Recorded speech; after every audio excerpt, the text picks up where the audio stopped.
Pessoal, vamos começar aqui nossa live de hoje. Só um minutinho para chamar aqui minha colega para começarmos. Só um minutinho. Vou aqui aguardar. Olá, boa noite. Olá, boa noite, Filomeno. Boa noite a todos que nos escutam e nos veem. Legal. Hoje a gente vai fazer uma conversa com a gente.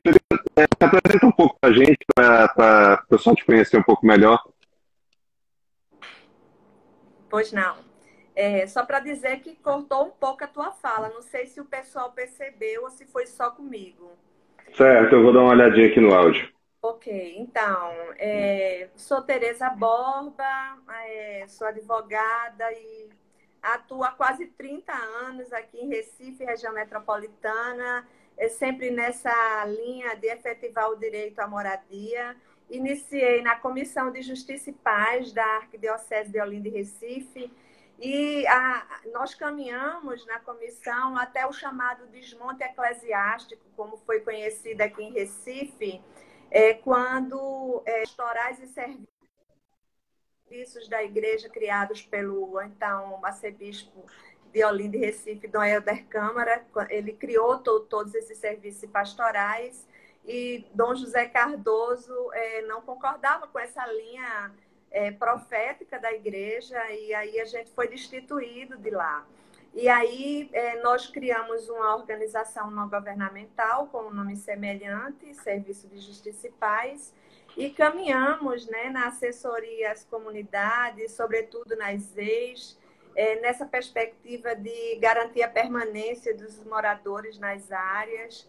E caminhei até 2008, né, em organização não governamental. A partir de 2009 até hoje, eu caminho na esfera governamental. Já passei pela Prefeitura de Jaboatão, Governo do Estado, e estou na Prefeitura do Recife. Ah, que bacana, bacana. O pessoal também que está me conhecendo agora, meu nome é Filomeno, sou advogado, trabalho na área de direito urbanístico e regularização fundiária há algum tempo. E comecei agora essa questão de redes sociais, lives e tudo mais. E aí estou chamando alguns colegas, alguns amigos que eu sei que têm experiência em regularização fundiária, que tem muito assim para compartilhar, para fazer esses momentos de troca, né, para exatamente divulgar um pouco a regularização fundiária. Inclusive, pessoal, quem não conhece ainda, também estou com um canal chamado Pitada de Reurb. Quem quiser conhecer lá no YouTube, também é um canal bem bacana para vocês entrarem e verem a regularização. E aí, Tereza, assim, eu te chamei, óbvio, sabendo da tua experiência em regularização fundiária, vários debates que a gente já teve sobre a própria Lei 3465, né? Queria, não sei que a maioria das pessoas não sabem, que assim, os primeiros instrumentos de regularização fundiária, os primeiros registros de REURB, de direito de laje, de condomínio urbano simples, foram em Recife, né? O pessoal da equipe da prefeitura, em parceria com vários órgãos. Mas também que Recife é um berço da regularização fundiária, né? Um berço das EIs e tudo mais. Eu queria que você falasse um pouco para a gente, o pessoal conhecer um pouco essa história de Recife, da política de regularização fundiária na cidade do Recife. Bom, então, começando pelo sentido de EIs, né, como você fala, naturalmente as pessoas que procuram assistir às lives desse tema têm um pouco de conhecimento da área, mas tem também aqueles que simpatizam, né, com esse direito fundamental, que é o direito à moradia. Então, assim, Recife foi pioneiro em zoneamento especial de interesse social, quando lá para o ano de 82 editou a Lei de Uso e Ocupação do Solo e reconheceu nas favelas e ocupações essa condição de zona especial de interesse social. Mas não bastava reconhecer, né? O que fazer com elas? Qual o conteúdo que iria regulamentar, né, essas EIs, tudo propiciar os meios para efetivar a regularização fundiária e a urbanização. Então, em 87, através de um projeto de lei elaborado pela, então, Comissão de Justiça e Paz da Arquidiocese de Olinda e Recife. Houve uma ampla discussão com os movimentos populares na época e houve, então, essa formulação, né, de um projeto de lei nessa perspectiva de garantir a participação do representante daquelas ex na Comissão de Urbanização e Legalização, que era aquela oportunidade de elaborar, executar o projeto de regularização fundiária e de urbanização. Essa lei foi aprovada em 87, a chamada Lei do Presés, que é o Plano de Regularização das Zonas Especiais de Interesse Social. E essa condição de ZES garantiu que áreas de extremo valor imobiliário na cidade do Recife se consolidasse até hoje, né? E essa também era uma condição que nós, advogados que defendíamos o direito à permanência dessas famílias nas áreas, conseguíssemos, através de mandado de segurança, por exemplo, derrubar, né, liminares de reintegração de posse. Né? Há mais de 20 anos atrás, a nossa atuação era no campo da mera defesa, quase positiva de direito. Era, através de mandado de segurança, suspender liminar de reintegração de posse, garantir a permanência e, com isso, envolver o poder público para efetivar essas políticas. Né? Então, essa condição de ZES foi importante, foi possível consolidar diversas áreas no Recife, e eu diria que com a edição do Estatuto da Cidade, já em 2001, esse instrumento de política urbana ele foi referendado, né?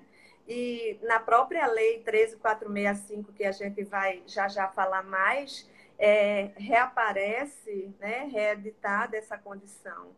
Né? Então, Recife traz essas ações a outras cidades no país, mas é preciso avançar, né, no sentido de implementar a regularização fundiária. E aí, com a edição da Lei 13.465 de 2017, nós tentamos ver quais gargalos, quais dificuldades a gente tinha até então com o marco legal anterior, né, que era a 11977, o que é que a gente poderia impulsionar. E foi dessa forma que a gente conseguiu, através de uma experiência piloto, nós pegamos uma quadra de uma grande área, de uma ZES, daqui de Recife, e aí conseguimos registrar a REURB, cumprindo os requisitos que a lei estabelece, tudo muito possível de cumprir, e nós conseguimos, com esse registro da REURB, consolidar aquelas tipologias habitacionais, né, de becos, casas que a gente reconhece como condomínio urbano simples. Então, um lote que tem um acesso para uma casa, que tem um caminho para chegar em outras duas casas, ou essa mesma casa primeira já tem uma laje em cima.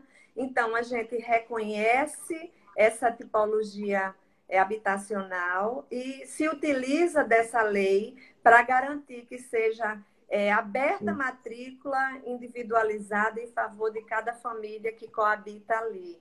Né? Então, nós conseguimos a matrícula individualizada para cada casa, seja qual tipologia, sendo a laje sobre a casa que tem o direito de laje, seja o condomínio urbano simples. Nós utilizamos, inclusive, um instrumento que foi editado nessa lei, foi reconhecido antes pelo o novo Código Civil e a 13.465 trouxe, que foi a legitimação fundiária, né? Então, a legitimação é um meio, né, de reconhecer a propriedade, é uma aquisição originária da propriedade, sendo que reconhecida, né, conferida ao executivo. Então, se ali aquela família já estava, né, em dezembro de 96. Ela não tem outro imóvel registrado em seu nome, ela pode adquirir a propriedade através da legitimação fundiária, que é conferida pelo Executivo Municipal. Então, nós tivemos êxito nesse reconhecimento, Filomeno, e também nos conjuntos habitacionais, né, que houve, anos atrás, 10, 12 anos, 14 anos, muita oportunidade de recursos do OGU, oportunizar gestões municipais e estaduais de construírem, edificarem os conjuntos habitacionais. Então, que bom, que bacana, propiciou, né, o direito à moradia. Então, foram edificadas as unidades habitacionais, mas não foi, em paralelo, trabalhada a regularização fundiária.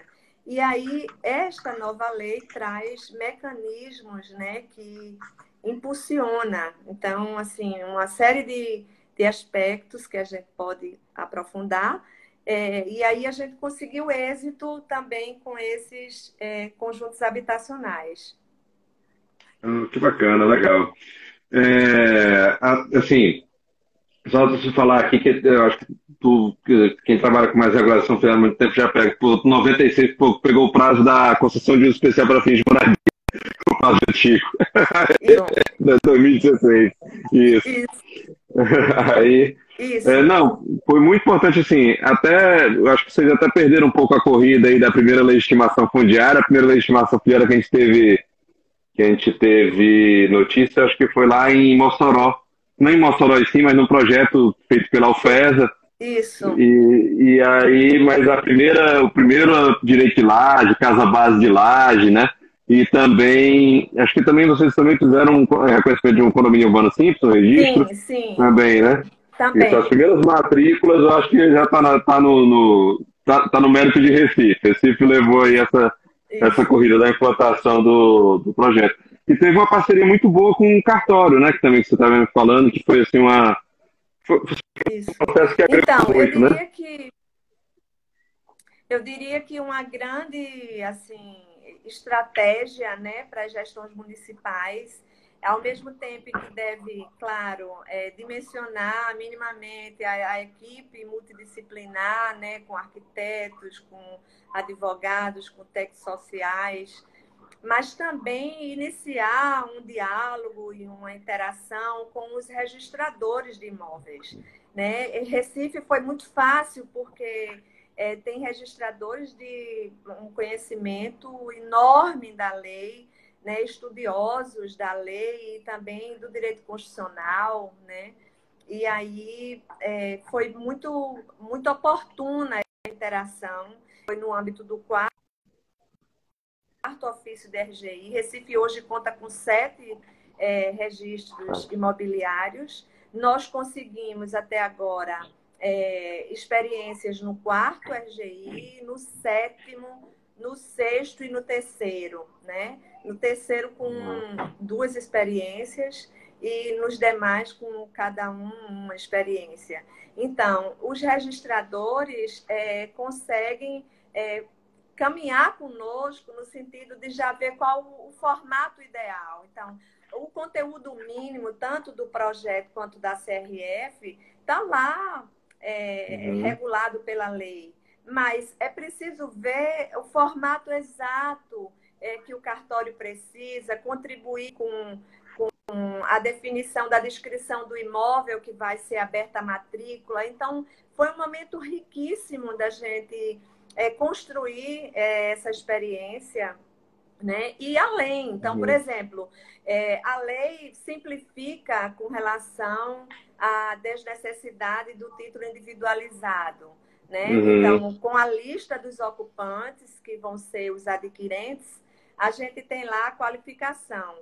E essa qualificação, ela pode ser muito reduzida. A lei fala até na filiação, mas os cartórios não tiveram esse item como uma necessidade, né, plena. Então, para dizer que é importante essa interação com o registrador, para a gente não ter tanto trabalho e já deixar num formato que vai ser efetivamente utilizado por ocasião da abertura das matrículas. Entendeu? Então, foi muito importante. Eu acho até que o passo seguinte nessa questão da listagem, da CRF, ou da outra certidão, se for Estado ou União que estiver trabalhando, tem uma real integração de base de dados, né, entre poder público municipal e cartórios, né?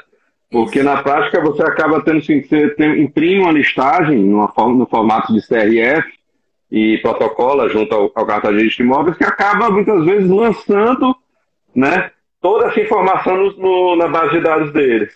Então o ideal é assim, que realmente a nível nacional que em cartórios e parceiros que não se coloque em meio físico, mas que realmente a gente possa botar num formato de dados que o próprio sistema do cartório possa fazer o upload e aí só ter uma conferência realmente do papel do cartório, né? Você colocou essa questão da listagem, para mim foi um dos maiores ganhos de eficiência, porque digamos que a gente está trabalhando com uma concessão de direito real de uso, né? A gente manda num núcleo desses que a gente trabalha com 1.000 unidades. Aí você pega 1.000 unidades de uma concessão de direito real de uso, às vezes um documento desse tem 3 páginas, né? Aí já são 3.000 páginas. Isso. Aí a gente vai coletar 3.000 páginas e a gente acaba pegando 3 vias, né? Uma via para o cartório, uma via para o cidadão, uma via para a prefeitura. Aí já são 9.000 páginas. Isso. Aí a gente vai coletar a assinatura. Duas coisas, a gente vai coletar a assinatura, são 4 assinaturas, né? E aí acaba... Diga, pode dizer.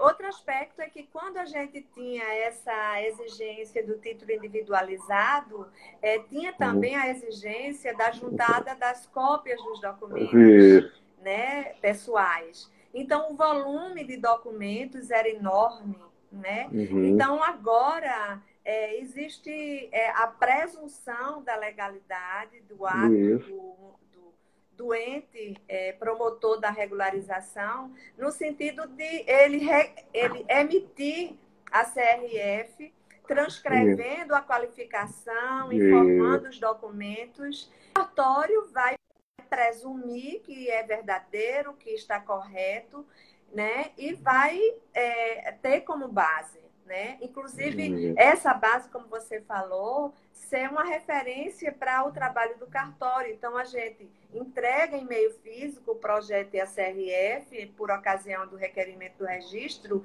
e diz, nós podemos disponibilizar em meio digital os dados para facilitar. Imagina se o cartório tinha que alimentar todo o sistema deles lá, se a gente já fez isso. Então, isso também é celeridade, parceria.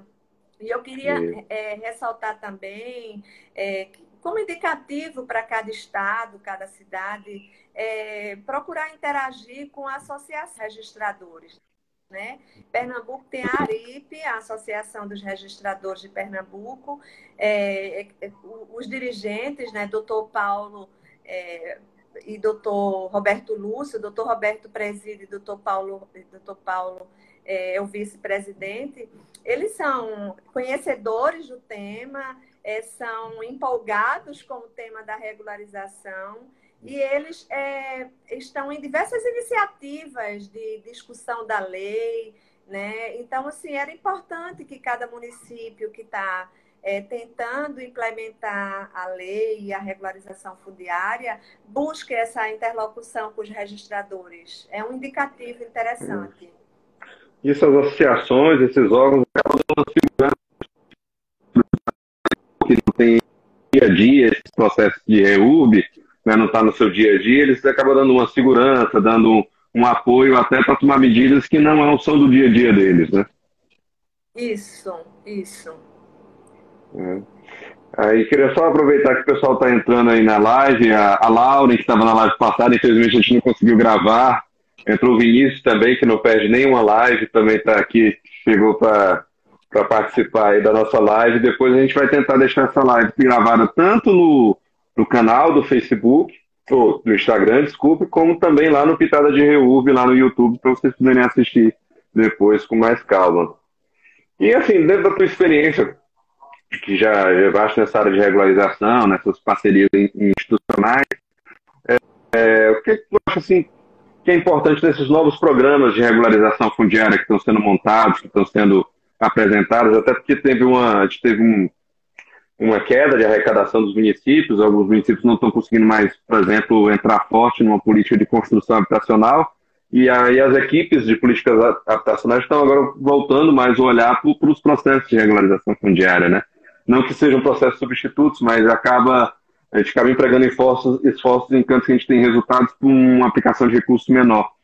E aí, assim, o que é que tu acha importante hoje para esses municípios que estão montando suas políticas de regularização fundiária, assim, para conseguir efetivar a Lei 3465? Eu quero até registrar, né, uma satisfação enorme da gente que atua há décadas, né, Filomeno? Nós já Uhum. atuamos há décadas nesse tema, já nos deparamos com vários marcos legais, né? O Brasil é referência em marco legal do direito à moradia, né? Desde a emenda constitucional, que reconheceu, né, o direito à moradia como um direito fundamental, e depois todas as legislações até hoje, né? Mas, assim, a gente nunca viu essa discussão em grande escala como agora. Então, Uhum. ainda bem, né, que se tem hoje a predisposição de implementar, né, a regularização fundiária, né, esse meio para efetivar o direito à moradia. Então, que os municípios possam, primeiro, é, garantir dotação orçamentária, né? É impressionante como se quer operar milagres. De repente, quer garantir a regularização fundiária e não teve nenhuma preocupação e estratégia de destinação de recursos para esse tema. Então, muito ou pouco, mas tem que ter uma dotação, né? Tem que ter as estratégias de captar recursos. A gente já está vendo aí a discussão por força da medida provisória que já está tramitando, de que vai ter, né, recursos do governo federal também. Então, é a hora do município ver também com os seus parlamentares, né, como destinar recursos das emendas parlamentares. Né? A gente, Uhum. historicamente, só via emenda parlamentar para obra física. Então, que seja um momento também de oportunizar Isso. emendas parlamentares para a regularização fundiária. Mas, assim, que os municípios pensem em como instalar capacidade para atender essa demanda. Então, tem que ter um corpo técnico, né? Não pode ter uma pessoa que tenha a intenção, que interaja. Não, tem que ter uma equipe. É um tema multidisciplinar. Então, tem o advogado, claro que precisa do advogado, mas precisa igualmente de um arquiteto, de um engenheiro, de um técnico social. Eu tenho dito que precisa do arquiteto até muitas vezes para fazer a busca da situação jurídica Cartorário. fundiária Uhum. do imóvel no cartório. Porque se você chega no cartório pedindo qual a situação, que eu quero saber qual é a propriedade do imóvel da rua tal, número tal, ele quase sempre sai negativo de registro. Porque não há averbação de construção nesse imóvel. Né? Então, se você precisa saber se aquele imóvel está inserido no loteamento, quadra, lote, e aí a sua busca tem que ser pautada nessa informação. E aí o arquiteto ele colabora, né, nessa perspectiva de localizar melhor o imóvel. Então, eu diria que tem que dimensionar uma equipe profissional, uma equipe, né, multidisciplinar, né, para a gente poder atender essa demanda, né? E com isso também fazer essa análise da situação dessas ocupações consolidadas, que a lei chama de núcleo urbano, né, informal consolidado. Então, a gente se depara com investimentos públicos, vilas construídas de 30 anos. Então, essa é uma área em potencial para efetivar a regularização fundiária. A lei traz várias facilidades, meios céleres para efetivar. Né? Então, tem que essa equipe, né, ter essa capacidade instalada ter meios de como fazer o levantamento das áreas, saber quais são os que são mais rápidos de serem implementados, porque é uma estratégia, a gestão pública, ela precisa ter resultados, claro. Então, se a gente consegue, né, com uma estratégia de intervenção, ter resultados rápidos, a gente vai garantindo mais atenção, mais investimento, mais estratégia, né? Então, se a gente consegue rapidamente, né, abrir matrículas de uma área, vamos primeiro para essa, depois a gente vai para outra. Se é uma área muito grande que tem uma provável intercorrência, né, de incidência de risco, então vamos delimitar uma área, né, que não tenha essa incidência e fazer por etapas. A lei também estabelece que pode ser por etapas, então a gente faz essa etapa e depois enfrenta, né, essa outra. Outra coisa que eu acho que o município tem que ousar, muitas vezes ao longo dos anos da nossa atuação, eu acho que você também passou por situações, deixava-se de legalizar, regularizar a área, porque não tinha condições para implementar a urbanização, né? E aí, assim, claro que a gente quer vida digna, né? Mas não tem uma ordem estabelecida de que a urbanização deve ocorrer primeiro, né? Claro que a gente não vai regularizar uma área não edificante. Então, se tem risco, se é uma área que não pode ser consolidada, a gente não faz. Agora, uma área que está há 30 anos, que a população já conseguiu fazer investimentos, o próprio poder público já fez investimentos, né, já implantou equipamentos públicos, né, creches, escolas, que já tem pavimentação. Então, que tipo de urbanização se quer mais, né? Então, vamos implementar a regularização na perspectiva até de garantir a essa família que, se tiver algum tipo de intervenção que precise relocar, vai ser reconhecido não a benfeitoria da casa, mas aquela casa também. Eu acho que a gente que tem esse compromisso com a implementação do direito à moradia tem que pensar nessa perspectiva de aquela família. Claro que a gente não trabalha com essa ideia de remoção, de relocação, mas havendo ser reconhecido não só o direito à benfeitoria, a cerâmica é tipo A, é tipo B, o telhado telha canal já desgastada. Não, ali é também o imóvel onde está edificada essa casa, né? Então, acho que é desafiante para os municípios, né? Os municípios que muitas vezes têm um profissional que é o verdadeiro bola 7, né? É o que faz tudo, né? Então, ele vai ter que minimamente ver com quem pode contar no âmbito da gestão municipal e também de definir, né, como integrar políticas, programas e projetos no âmbito do município, né? Às vezes a gente pode otimizar os levantamentos. Então, se a Secretaria de Saneamento já tem levantamentos quando teve uma intervenção, então vamos ver se a gente pode utilizar esses levantamentos, né? Enfim. Às vezes, o levantamento topográfico, tem vários órgãos fazer, até concessionárias de serviço público, todo mundo faz o levantamento na mesma área, e aí todo mundo pagando. Aproveitar que você vai falar aqui o elogio aqui da Aline Nascimento, você elogiando seu profissionalismo e dedicação aí no trabalho, fazer aqui a menção, está aqui nos comentários escritos. E aí, assim, eu acho extremamente importante, até para começar uma política de regulação fundiária como você ter um diagnóstico do território, saber quais são os núcleos com os quais você está trabalhando, né? E fazer essa perspectiva de hierarquização de quais são os núcleos que você vai trabalhar, né?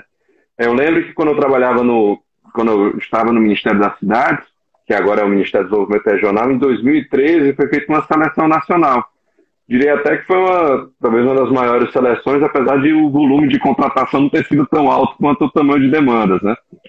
Na Uhum. época, recebeu mais de 5 mil propostas de regularização. São 5 mil assentamentos, 5 mil núcleos, né, para serem regularizados. Foram entregues propostas de 1.200 municípios, quer dizer, mais de 1.200 municípios. Então, e uma coisa que o Ministério fez naquela época, em 2013, quando foi selecionar quais núcleos iam trabalhar, ele seguiu essa linha que tu colocou. Vamos verificar aqui quais são os núcleos que já têm alguma infraestrutura instalada, até porque o programa de regularização fundiária da Ação 8866, ele financia só a parte jurídico-administrativa, ele não financia a execução de obras, né? Então, ele acaba focando naquele núcleo mais consolidado, aquele núcleo que já tem uma certa infraestrutura. É aquela história do tripé que a gente coloca, né? O físico, o jurídico e o social, né? Aquele núcleo que tem uma Isso. situação jurídica um pouco mais pacífica, não tem ações judiciais que intervêm naquela área. Você tem uma urbanização já um pouco mais avançada, uma certa infraestrutura já implantada, e você tem uma organização social propícia com trabalho social para a implementação da regularização, que esteja querendo o projeto de regularização fundiária, porque essas três pernas têm que andar juntas, né? E aí, fazendo Isso. esse diagnóstico, você pode hierarquizar os núcleos, né? Dizer assim, olha, um núcleo urbano municipal instalado numa área pública municipal, da titularidade do município, é mais fácil de regularizar do que uma área particular para o município, já que ele tem total poder em cima daquela área como proprietário. Isso. Não tem perigo de Isso. você dominar. Então, na área pública municipal vai ser uma área mais simples de regularizar pelo município. E acaba fortalecendo o programa, estimulando, né? Que o pessoal leve à frente. Por isso que os conjuntos habitacionais de setor acabam sendo um bom início de política. Né? Foi até a nossa escolha em 2005, quando eu trabalhei aqui na Prefeitura de Fortaleza, a gente foi, primeiro os projetos foram nos conjuntos habitacionais. Mas quem é que fazia o diagnóstico dos conjuntos habitacionais? Um advogado, um arquiteto e um assistente social caindo em campo. Com sua imagem. Eu não sei se para todo mundo ou só para mim. Congelou um pouco, né? Pronto, acho que agora deve Oi. estar voltando, né?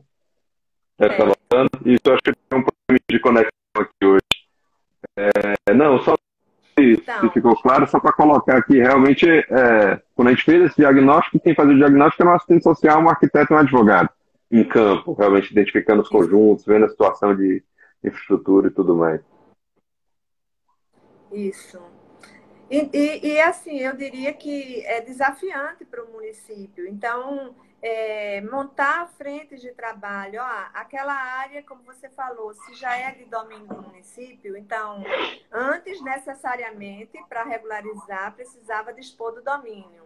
Hoje, com a nova lei, não E, necessariamente, mas a gente pode reconhecer que, em sendo do município, já ganhamos tempo de não ter necessariamente que notificar. Então, nós ganhamos o prazo da notificação e ganhamos também com a possibilidade concreta de não haver nenhuma objeção à REURB.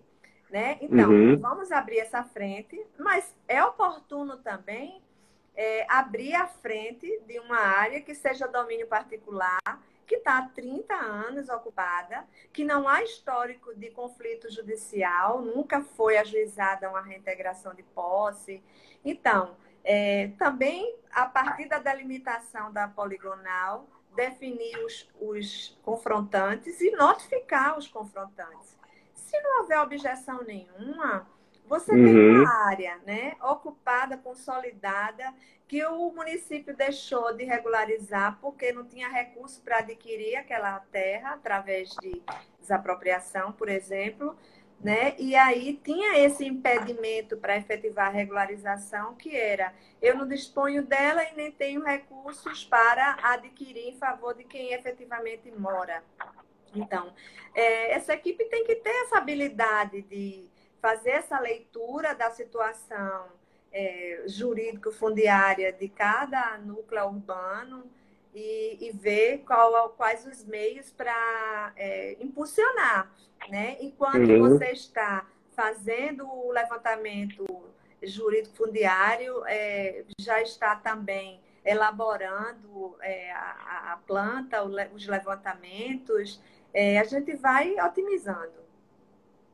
Isso. Aí, aproveitar que o Paraná também está aqui presente, agradecer o pessoal da SPU que está dando força aí para essas iniciativas de live, de canal e tudo mais, né?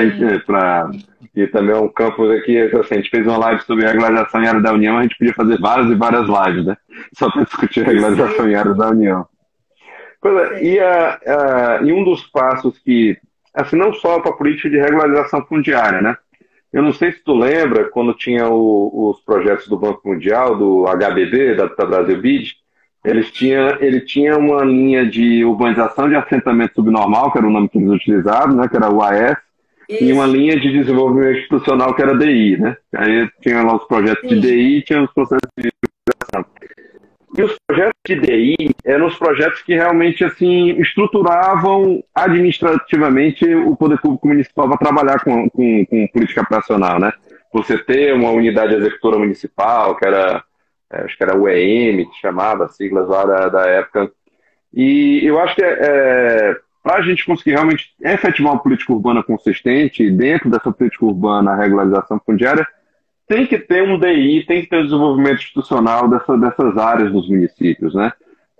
Até para quem pensa assim, não, a gente quer que a economia ande.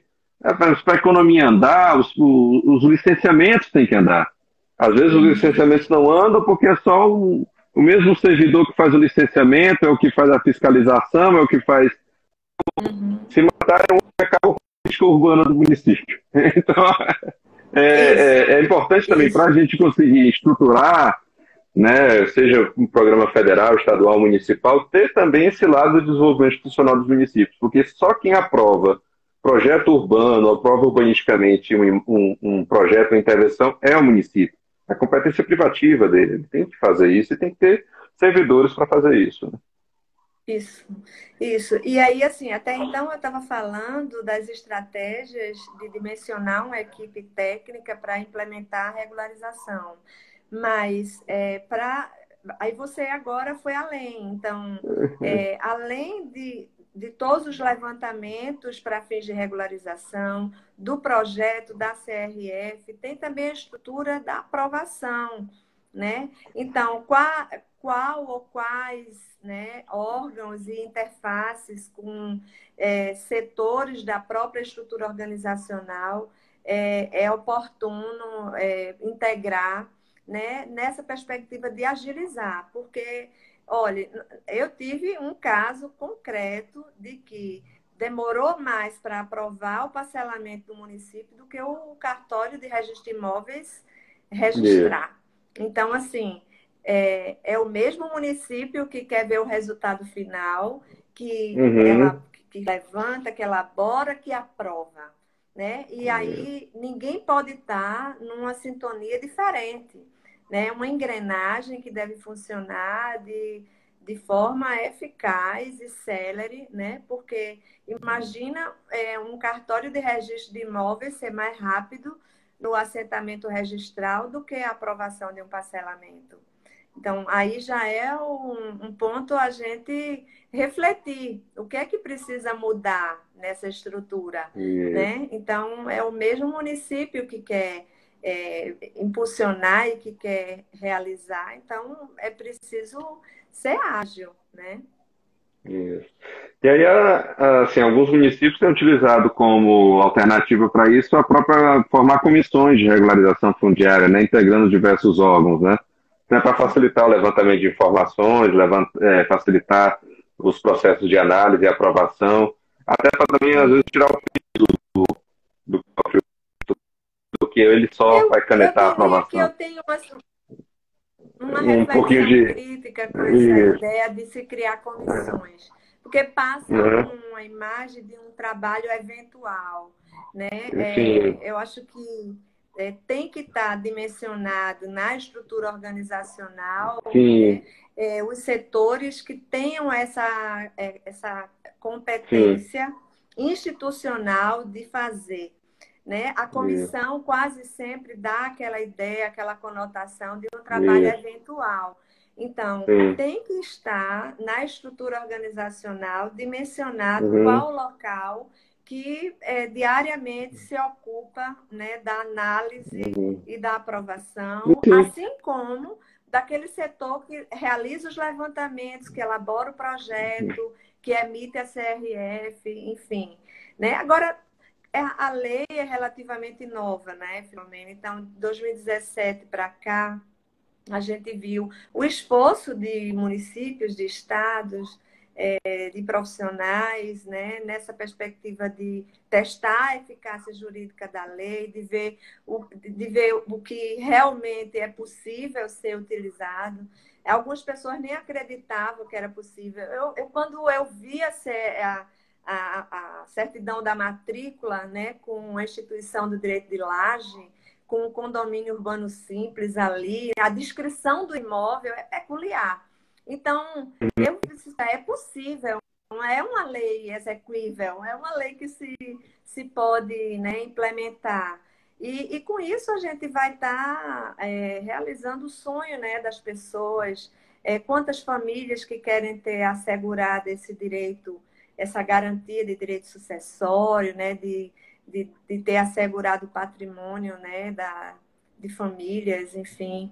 Então, que a gente possa utilizar toda essa favorabilidade legal, né? Nós que atuamos nesse campo temático, como eu disse, há algumas décadas já, então a gente tem que ver o que é que a gente pode utilizar de um instrumento legal desse em favor das estratégias que a gente possa estar utilizando para efetivar essa política pública e esse direito fundamental, né?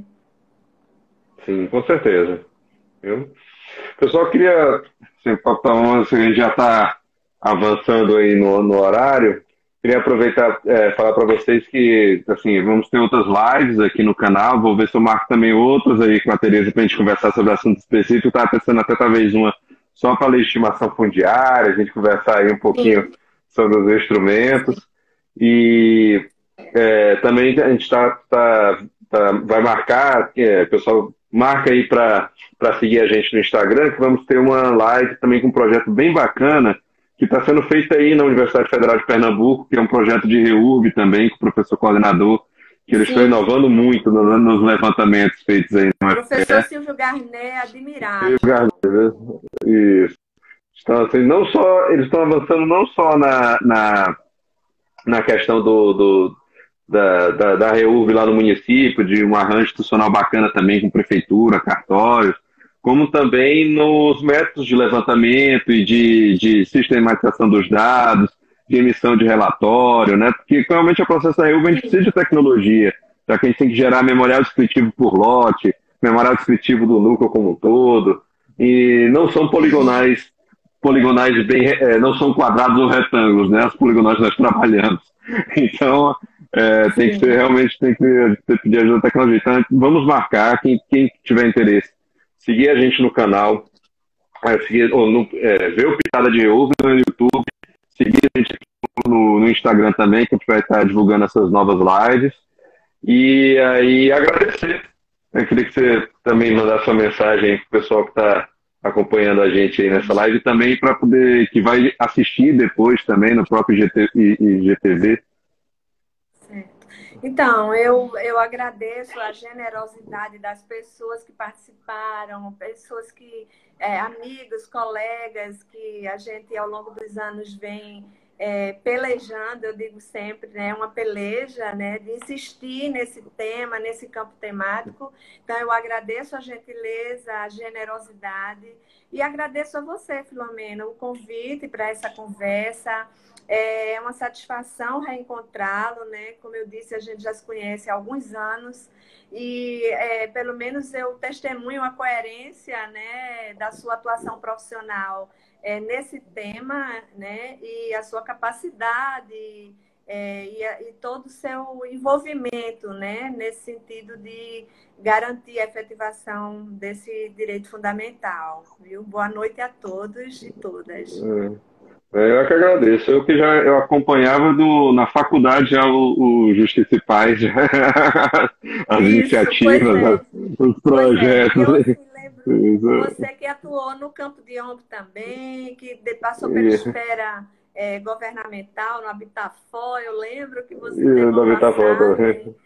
Depois veio para o MDU aqui, né, na Universidade Federal, na época eu já era das municipais. E depois a gente já se reencontrou, né, no Ministério das Cidades, no TED, que eu também trabalhei, com a AMPU do Rio de Janeiro, o FRJ. E, enfim, a gente está aí interagindo, né, sempre trocando ideias e estou à disposição, viu? Sempre que Ótimo. precisar e tiver espaço na sua agenda, tá bom? Eu que agradeço. Muito obrigado. Obrigado, pessoal, por ter participado. E acompanhem as próximas lives. Um abração, boa noite. Tchau, tchau. Tá bom. Tchau.